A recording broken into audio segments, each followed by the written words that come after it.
Bonjour à tous, c'est le Killer qui vous parle pour une nouvelle review vidéo. Aujourd'hui consacrée à un ensemble de jeux Lego The Lego Movie sorti en 2014 et tiré du film bien évidemment Lego La Grande Aventure en français.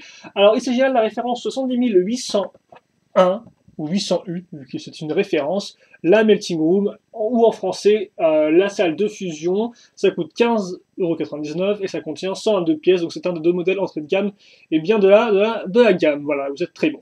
Donc on retrouvera forcément la petite bannière Lego, The Lego Movie au-dessus, les informations, le modèle en lui-même ainsi que les trois figurines incluses dans ce modèle-là, et donc toutes alignées pour qu'on les voit bien. Et d'ailleurs on les retrouvera aussi toutes alignées au-dessus avec leur petit nom, leur petit nom américain, par contre effectivement parce que Wild Style c'est le nom américain de Cool Tag en français. Et comme on peut voir un peu particulier, mais comme c'est un petit set c'est aussi normal, on aura une casquette en 1-1, donc casquette à l'échelle réelle, ce qui est un peu spécial, encore plus quand on est allé de 3 quarts. Donc bon, c'est pas vraiment à discerner les volumes, mais c'est pas trop grave, hein. On va passer à autre chose. Donc là, la boîte, eh bien, vous aurez trois petites images qui montreront grosso modo comment le modèle peut être un peu joué avec, comment il peut fonctionner, les différentes choses que vous pouvez faire, voilà. C'est à peu près tout pour notre petite boîte avec sa couleur un peu bleu foncé mystérieuse, mais ma foi assez attirante. Le mode d'emploi maintenant très rapide, hein, donc hop là, on ouvre et on a quoi? Eh bien des instructions, c'est incroyable, hein. Donc je vous rappelle qu'il faut bien sûr bien les suivre. Puis une petite pub avec 3 sets, hein, le méchant flic avec sa poursuite, la poursuite à moto, donc ça fait quand même beaucoup de poursuites, ainsi que le duel de barreaux d'acier, la pub pour le jeu vidéo tiré du film, ainsi que deux petites pages d'inventaire de pièces. Voilà, pas grand chose de plus à dire là-dessus. Et donc maintenant, on va commencer avec le modèle en lui-même et donc nos trois figurines, comme vous avez pu le voir sur la boîte. Et on va commencer bien avec le héros, avec Emmett. Donc Emmett qu'on retrouvera dans sa tenue, ma foi, tout ce qu'il y a de plus traditionnel, hein, sa tenue d'ouvrier en bâtiment. Voilà, avec son petit gilet de sécurité orange et avec ses bandes, comme on peut voir, qui réfléchissent. Hop là, imprimé à l'arrière, un peu minimaliste, mais qui est énormément présent. Puis après, on caserait la petite caisse grise avec le tenon à l'arrière, qui serait utile pour caser ça à la brique donc de résistance, enfin la pièce de résistance, comme ceci, qui a pile poil une accroche à l'arrière pour ça. La tête ensuite, donc double imprimé, un peu terrorisé normal. On va le mettre en terrorisé, tiens, pour l'occasion, parce qu'on est un peu méchant. Et la coupe de cheveux de Emmett. Et donc cette figurine-là, telle qu'elle, avec ses pièces-là, elle apparaît dans trois sets différents, donc elle n'est pas spécialement exclusive à ce modèle-là, comme vous pouvez le voir. Et de toute façon, les autres figurines d'Emmett, souvent, c'est la tête qui change, donc grosso modo, là, vous avez 90% de la figurine d'Emmett que vous trouverez dans tout le thème. Hein, voilà. À part dans ces de figurines où il y aura sûrement des versions peut-être un peu différentes, sinon c'est partout pareil. Ensuite, on va passer donc à notre ami Wild Style Cool Tag en français, même si bon, je préfère Wild Style personnellement. Ça sonne un peu mieux selon moi, mais ça, ce n'est plus mon avis à moi. Et donc, comme on peut le voir, elle aura aussi deux imprimés au niveau de la tête, donc un souriant, un peu moins souriant, et bien évidemment hein, sa tenue avec capuche, avec les inscriptions de taille à ce niveau-là, et là, d'ailleurs, sur ce bras-là, comme par elles ne réapparaissent pas sur votre bras, donc c'est quand même une figurine, ma foi, plutôt détaillée, parce que c'est pas toutes les figurines qu'on a imprimées au niveau des bras, et à l'arrière aussi.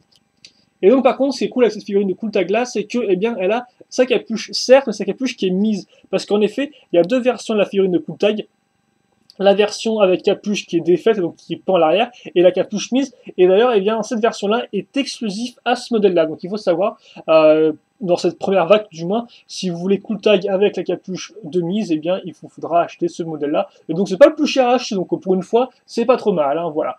Et comme on peut remarquer, là, sa petite mèche qui dépasse pile poil dessous. Et idem, on a aussi les tags qui continuent. Alors faites attention parce que des fois, quand vous voulez la mettre, elle a tendance à ne pas se mettre entièrement. Donc voilà, à vous un peu d'ajuster parce que c'est du plastique souple. Hein. Là, comme on peut voir, je peux appuyer, c'est du plastique un peu souple la capuche.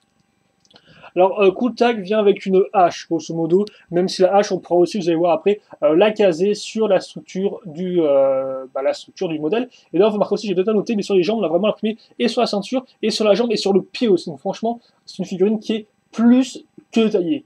Donc Cool Tag, comme ceci. Vient ensuite notre ami Robot SWAT, qui ressemble à ça. Hop là. Alors, Robot SWAT, alors vous remarquez aussi cette argentique qui rentre plutôt bien. Le Tokiwoki à l'arrière, donc là encore imprimé à l'arrière pour le corps, par contre pas pour la tête. Hop là. Donc franchement très détaillé. Alors, cette figurine-là est exclusive à cette là dans le sens où effectivement, en fait, son chapeau est exclusif. Parce que si vous voulez, cette figurine-là telle qu'elle, avec cette tête-là, ce corps-là et tout, eh bien, en fait, vous la retrouverez à l'identique dans le modèle, j'ai plus le nom en français, ça s'appelle Rescue Enforcement. Grosso modo, c'est une sorte de, vous avez une sorte de véhicule volant pompier, voilà, dedans. Eh bien, vous retrouverez exactement la même figurine, sauf avec un bonnet noir, voilà. Idem, ce corps-là, vous le retrouverez aussi avec des figurines robots SWAT dans le modèle du duel de barreau d'acier. Donc en clair, la figurine elle est exclusive dans ce modèle-là. Pourquoi? Parce qu'elle a une casquette qui elle-même est exclusive à ce modèle-là. Voilà. Donc c'est pour ça qu'on peut dire oui, cette figurine-là est exclusive au Melting Room, même si au final il n'y a véritablement que la casquette qui est exclusive à cette-là, parce que le robot, bien, vous le pouvez retrouver ailleurs, que ce soit son corps ou sa tête. Même si après, ça reste quand même une figurine assez limitée, on la trouve genre dans, là, avec la tête telle comme ça et tout, on la retrouve que dans 2 modèles pour l'instant, c'est pas énorme. Et là encore, une fois n'est pas coutume, c'est quand même le modèle le moins cher pour la choper. Donc, voilà. Elle vient d'ailleurs avec une arme, donc l'arme qui a été créée pour le film. Une sorte de pistolet un peu futuriste, qu'on peut un peu carré, avec une accroche à ce niveau-là. Et donc là encore, arme qu'on retrouvera sur pas mal de figurines, dans pas mal de sets, dont aussi pas mal de bouquins d'activité. Donc voilà pour nos 3 figurines. On a quand même des petites exclusivités ici et là à prendre. Donc pas des exclusivités à 100%, mais normalement qui sont pas dégueu, j'ai envie de dire. Voilà. Et moi, je veux dire beaucoup de choses des fois. Allez, on va passer maintenant à la structure. Donc la structure, elle commencera avec une plateforme principale avec 8 côtés, comme on peut remarquer à ce niveau-là. Donc hop là, merci, c'est gentil, comme ceci. On notera la barrière avec les 2 petites loupiottes, enfin un peu lumière, et surtout à l'arrière, eh bien, cette pièce 4x4 qui tourne. Très utile pour caser eh bien, notre sorte de table d'opération, si je puis dire ça comme ça, c'est pas vraiment une table, mais bon, hein, on pourra faire avec. Alors hop là, par contre, on va effectivement descendre un peu. Puis après, on aura... Alors attendez, excusez-moi, faut que je... Bien sûr, j'en étais sûr, j'allais... Voilà, oublier comment ça allait se mettre. On aura une 6x4 comme on peut le remarquer, avec là encore on retrouvera notre petite barrière petite loupiote, mais surtout une pièce 2x1 avec des accroches qui tiendront une menotte. Donc ça c'est plutôt utile pour menotter et mettre, hein, vu que bon il n'est pas dans la salle de fusion de son plein gré, on peut dire ça comme ça. Et comme on peut voir la seconde accroche, et bien si vous souhaitez, vous pouvez mettre eh bien, le marteau de Wildstyle. Voilà, c'est montré sur la boîte, donc si vous voulez vous pouvez le faire. À noter aussi que les menottes, eh bien vous avez des menottes de rechange en plus, donc si vous voulez mettre 2 paires de menottes, vous pouvez aussi le faire. Voilà, même si bon ça n'est pas dans le set, mais vous pouvez le faire aussi. Et donc ça, on va le caser ici, mais pas comme ça, en fait, on va le mettre un peu en repli grâce à cette pièce-là. Donc on peut remarquer une pièce un peu bizarre avec, qui est moulée de façon à avoir une sorte d'angle hein, entre ces 2 pièces 1x4. Donc on clip ça ici et on clip ça là, voilà. Et là déjà on a commencé à en prendre un peu entre guillemets, de volume, oui, de volume, même si bon on est plus sur la longueur, bon c'est pas trop grave, voilà. Après, on va continuer là-dessus, ou pas, parce que je pensais continuer effectivement sur les 2 côtés, mais je pense qu'on va faire tout de suite notre table, entre guillemets, d'opération. Je n'ai pas son nom officiel, je sais pas si c'est un nom officiel ou pas. Et donc pour la faire, c'est plutôt simple. On va prendre une 4x4, comme on peut le remarquer. Vraiment là, ce qui est important à retenir, c'est la présence de cette petite pièce blanche-là qui servira à coincer les jambes de notre mini-figurine. Après, pour le reste, vous prenez des petites pièces rouges. Puis après vient ces pièces-là. Donc, comme on peut voir, une x8 avec là encore des pièces très importantes. Ce sont donc ces pièces en L, entre guillemets, qui ont partie creusée. Donc, ce qui nous permettra d'espacer la figurine. Vous noterez aussi sur le côté la barre, donc raccrochée avec des petites pièces à clip, et surtout la chaîne au bout. Voilà. Donc, une fois qu'on a ça, on le case tel quel. Et on fait ça x2, des 2 côtés. Voilà, on relie les 2 éléments comme on peut remarquer avec une pièce 1x4 noire courbée. Voilà. Et donc, voilà ce qu'on a. Puis, vient cette pièce-là.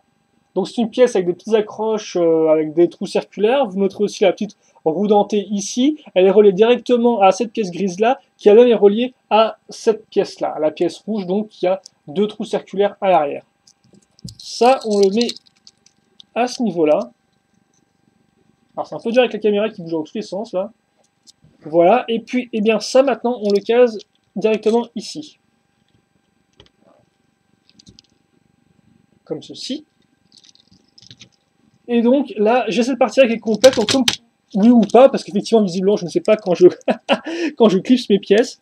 Je me suis fait feinter, je crois bien. Alors, attends. Et je vais y arriver. Voilà, on est bien sûr, là, c'est bon, ça marche bien, bref. Et donc, effectivement, ce que j'ai, c'est que ça peut tourner, cette partie-là, mais aussi, on peut la faire pivoter grâce à la petite roue dentée ici, comme ceci. On verra après les autres mécanismes qu'on a, et pour l'instant, on va continuer notre base sur ce côté-là, à l'aide et d'une, eh bien, de ces deux pièces qui font, enfin, ces deux éléments qui font 4 tenons de longueur qu'on peut rattacher grâce à une grosse pièce charnière. Voilà, à l'avant, cette pièce avec tenon à l'avant, au l'autre la petite pièce imprimée. Donc il n'y a pas de sticker dans ce modèle-là, ce qui est plutôt cool, hein, donc pas autocollant. Donc rassurez-vous, vos petits doigts ne seront pas utilisés pour en poser en conditions de pression extrême. Voilà. Donc on a ça ici, et surtout on pourra noter le clip là, ainsi que l'accroche à clip ici. Voilà. Ça, on le met à ce niveau.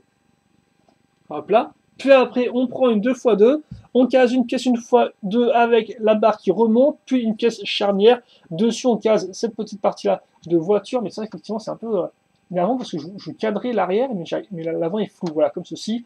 Vous noterez les boutons de deux couleurs distinctes, à nouveau la pièce avec l'imprimé qu'on a vu par le passé, et donc ça, on le case sur le clip ici. Voilà, on a bien entendu le petit clip, donc ça, c'est fait, c'est bouclé. Vient ensuite, eh bien, le canon, entre guillemets, à fusion, qui est fait grâce à cette partie-là. Donc on va peut-être un peu enlever ça. Donc comme on peut remarquer, c'est une espèce de pièce un peu bizarre, l'espèce de grande pièce grise. Hein. Elle commence ici, puis après avec les barres, elle redescend là. On a 2 fois 2 tenons à ce niveau-là et 2 fois 2 tenons ici. Donc déjà en dessous, on commencera en casant des pièces d'accroche, comme on peut le voir, donc les petites noires là, hop là. Puis à l'arrière, vous noterez la pièce cylindrique avec le tuyau qui rentre dedans et qui va juste dans cette pièce rouge-là. Donc la même pièce rouge qu'on a trouvée pour faire pivoter notre table d'opération. Voilà. Donc il y a une partie qui s'enfonce dans ce trou-là. Et l'autre côté, comme on peut remarquer, c'est une barre. On note aussi en termes de détails des accroches là pour caser des petites pièces rouges trans ou une antenne. Voilà, on remarquera à nouveau la présence de pièces 1x2 rouges transparentes qu'on a vu un peu ici là, un peu j'ai envie de dire oui là en rappel de couleur, de forme tout au long de notre modèle. D'ailleurs, tout comme ces pièces-là, hein, comme par la petite pièce 1x2 avec surface de gris qu'on avait aussi vu sur la opération. Donc une fois qu'on a ça, il ne reste plus qu'à accrocher le laser en lui-même véritablement. Donc assez simple, hein, une pièce technique avec d'interconnexion à angle de 2, un petit tuyau à ce niveau-là, hop là, une pièce de roue transparente et un laser au bout, le tout rattaché bien grâce à une pièce, une barre de 3 cruciformes techniques avec un tenon au bout. Le tenon, bien sûr, sert à accrocher le petit cône qui servira grâce à son trou à caser le laser. Voilà. Et donc une fois que c'est fait, donc voilà, on va mettre ça ici. Et donc là, on a fini notre modèle. Donc je vais peut-être prendre un bouquin parce qu'effectivement là, on va commencer à avoir besoin un peu de place pour voir comment tout ça fonctionne. Hop là.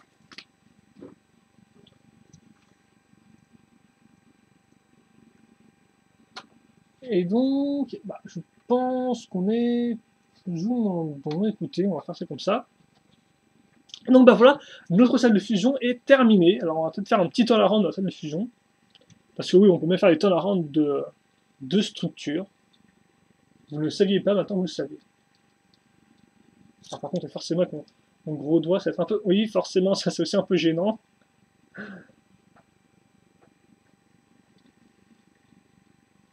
Comme ceci, pour voir un peu l'arrière du canon.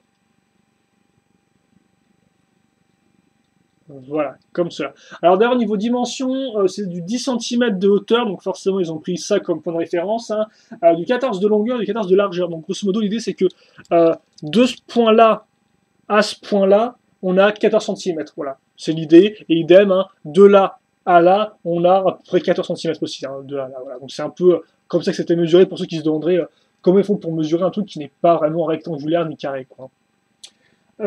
Et donc rapidement les mécanismes parce qu'effectivement donc on a parlé rapidement donc déjà l'accroche ici pour menottes et H, hop là. Ensuite on aura notre laser qui peut être pivoté comme ceci, donc si vous voulez le mettre en position d'attente comme ceci. Après forcément quand il va falloir commencer à opérer, là vous le tournez et hop là on baisse et comme ça le laser est en face pile poil du siège, comme ceci. On peut aussi tourner ça si vous souhaitez, même si bon, je pense pas que ce soit vraiment fait pour être tourné, hein, c'est plus fait pour être accroché. Idem, vous pouvez aussi donc pivoter ces parties-là. Là encore, ça je pense que c'est censé rester comme ceci, mais par contre, si vous souhaitez un peu pivoter cette position-là pour adapter ça à votre position de figurine, eh bien, vous pouvez le faire. Voilà.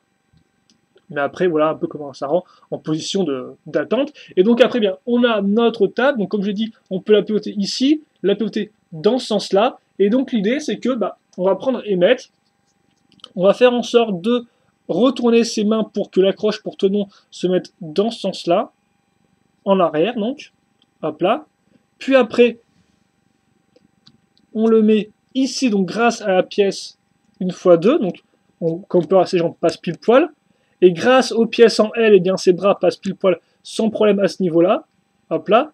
Puis après, on prend nos chaînes et on les accroche au final, eh bien, aux mains de la figurine. Pour bien le maintenir en place. Donc, alors, par contre,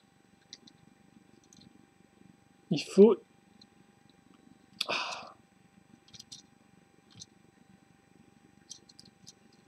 Voilà. Je vais juste accrocher ça bien comme il faut. Hop là, donc comme on peut remarquer, les chaînes sont assez petites, donc c'est pas pile poil, mais ça va, il y a un peu de, il y a quand même un peu voilà, d'espace et tout. Et donc voilà à quoi ça ressemble. Et donc l'idée c'est que après, hop là, on tourne ça, on braque le laser ici, donc pour au final détacher la brique qui va partir, sa pièce de résistance. Hop là, avec le robot, puis bien évidemment, Cooltag arrive et vient en aide à notre ami Emmett. Donc voilà pour le set. Donc on va faire maintenant un petit bilan de la chose. Alors attendez que je le case un peu mieux. Voilà. Je pense qu'on est bon. À chaque fois je me... Bon, c'est l'air tout bon comme ça. Bref, voilà. Donc, il y a un petit bilan sur ce Challenger. Est-ce que je vous conseille, moi, de l'acheter, oui ou non? Eh bien, je pense que oui, parce que personnellement, je trouve que, alors, c'est sûr, les sets du film sont un peu chers. Hein, c'est un peu, voilà. 4,99, c'est pas non plus donné par rapport à des entrées de gamme à 9,99 ou 10,99. Quoi qu'il en soit, eh bien, je pense que c'est un bon modèle d'entrée de gamme parce qu'il est plutôt complet. Déjà, on a les figurines. Donc, les figurines, vous en avez 3, ce qui n'est pas rien. Alors certes, vous avez Emmett, le héros du film, causé plusieurs fois déjà sur d'autres modèles, donc ça c'est pas vraiment une bonne chose, mais au moins ça vous permet d'avoir le personnage principal pour faire vos histoires avec, donc ça déjà c'est bouclé. Ensuite on a vu Wildstyle, et bien sa version avec capuche remise, donc ce qui est exclusif à ce modèle-là, ce qui est plutôt cool. Alors bon, forcément, tout ce qui est corps et tête, c'est pareil que les autres Cooltag, hein, mais la capuche, voilà, mise, c'est quand même une exclusivité, et elle rend pas mal comme ça. Donc si vous l'aimez avec ce style-là, et bien il vous faudra acheter ce modèle-là. Donc, ça déjà c'est un bon point. Après, le robot saute, comme on l'a dit, c'est une exclusivité qui est un peu limitée vu que c'est bon, juste genre sa casquette, mais là encore, la plupart des pièces ne sont pas dans beaucoup de modèles, et donc là encore, eh bien, c'est une façon assez peu chère de l'avoir, et en plus, c'est quand même une figurine qui rend bien, il faut le dire, hein. Aussi bien Cooltag que notre ami Robot SWAT, ou même Emmett, sont des figurines qui sont quand même très taillées, hein. Ça vous l'avez vu avec Wildstyle qui a des touches de graffiti absolument partout sur ses fringues. Idem, le robot SWAT qui a les petites couleurs qui vont bien, les différents éléments bien à leur place. Non, franchement, ce sont à nouveau des figurines de qualité, niveau imprimé, niveau couleur, et tout, voilà. Donc je n'ai pas de gros défauts au niveau des figurines, voilà. C'est vrai qu'effectivement la hache pour Wildstyle comme ça fait un peu bizarre quand même, mais elle n'a jamais d'arme dans le film non plus, donc bon, non, c'est ma foi assez efficace, c'est une bonne sélection pour ce modèle-là, voilà. Après vient la construction du modèle rapidement. Il n'y a pas grand chose à en dire. C'est intéressant de voir comment on construit le laser, surtout, voir comment ça fonctionne et comment ça se casse par rapport au reste de la structure. Voilà. Aussi voir un peu comment, avec justement à 16 €, on peut faire une structure qui, ma foi, n'est pas si vite que c'est, qui est quand même plutôt complète. Voilà. Après, on pourra passer rapidement au mécanisme. Donc les mécanismes sont ma foi assez divers, hein, les fonctionnalités de jeu. On aura donc les accroches pour les menottes, le siège vraiment qui est bien fait parce qu'on peut le tourner dans différentes positions, on peut le mettre à terre comme ceci, voilà. Le laser vient se caser ici donc en position d'arrêt ou en position de tir. Donc non, franchement, on a tous ces petits éléments qu'on peut bouger un peu. C'est pas une espèce de grosse statue, voilà, comme par exemple c'est un peu plus le cas avec la ville. Alors j'ai plus le nom. Cloud Cocoa Palace, je n'ai plus le nom, donc c'est la ville dans les nuages, bref, euh, qui est un peu plus, qui a un peu moins de choses, qui a un peu moins de choses qui bougent selon moi, voilà. Là, au final, on a quand même, on peut un peu bouger, c'est assez amovible, voilà. Ça, c'est pas quelque chose que vous allez regarder en soi. Donc on a une bonne jouabilité, moi je trouve, avec cette structure-là. Puis vient, puis vient, eh bien, le design. Alors le design, en effet, par rapport au film, ce n'est pas non plus ultra fidèle, il faut bien le dire. C'est vrai que le canot est beaucoup plus grand dans le film, hein, c'est une espèce d'énorme truc. Alors c'est vrai qu'on pourrait arrondir ici et là sur les éléments qui manqueraient. Néanmoins, moi je trouve que tel quel, si je le ressors un peu du film, donc ce qui peut paraître un peu bizarre, bah, forcément on est censé faire en sorte que ce soit le plus fidèle possible, et bien je trouve personnellement qu'il s'en sort pas mal du tout ce modèle-là, voilà. Alors je trouve qu'on a tous les éléments qu'il faut. On a effectivement la table pour bloquer et mettre. On a le laser à l'arrière qui certes n'a pas vraiment le même aspect que dans le film, donc ça peut être un peu dommage, mais néanmoins qui est bel et bien présent et qui en plus est assez ingénieux dans sa façon d'être bougé, déplacé et d'être manipulable, voilà. Puis après, on a quand même d'autres éléments de construction, les petites barrières et tout. Donc au final, je pense personnellement que, bien évidemment, on aurait pu faire un truc beaucoup plus grand parce que la salle est quand même assez immense avec ce côté un peu sombre, un peu néon et tout. On aurait pu faire un truc un peu mieux, mais je trouve que pour 16 euros, ils ont réussi leur boulot, leur contrat. On a un modèle qui est complet. On a 3 figurines de bonne faction, de bonne facture, plutôt devrais-je dire, même si j'arrive à comprendre mes expressions, de bonne facture, et une jouabilité qui fonctionne plutôt bien pour une structure. Voilà. Donc non, moi forcément, ce modèle-là, c'est un petit coup de cœur. Il est pas extraordinaire, il a pas tout révolutionné, c'est pas le plus fidèle au film et tout, mais néanmoins, tel quel, pour son prix, il fonctionne plus que bien, et ça, au final, c'est déjà pas trop mal, voilà. Donc écoutez, on va se quitter là-dessus, si vous avez des questions, des commentaires, n'hésitez pas à me les poser, j'y répondrai avec grand plaisir comme d'habitude, et puis écoutez, en attendant, portez-vous bien, passez une bonne journée, une bonne soirée, ce que vous voulez, comme d'habitude. Notre prochaine revue du film sera sur bien le Cloud Cocoa Palace, dont je parlais précédemment, donc une autre structure. Après, tu me diras, il y a assez peu quand même de structures dans le thème du film, il y en a 3 en tout, si je dis pas de bêtises. Je pourrais me tromper. 3, 4 si tu comptes le chemin de voie de chemin de fer qu'on a avec la poursuite de méchants flics. Quoi qu'il en soit, voilà, notre prochain modèle, donc ce sera le Cloud Cocoa Palace, et ce sera sûrement bien, cette semaine-là. En attendant, bien, tout a été dit, on se retrouve plus tard, et donc, à plus, voilà, c'est tout simplement. Allez, salut à tous, à la prochaine.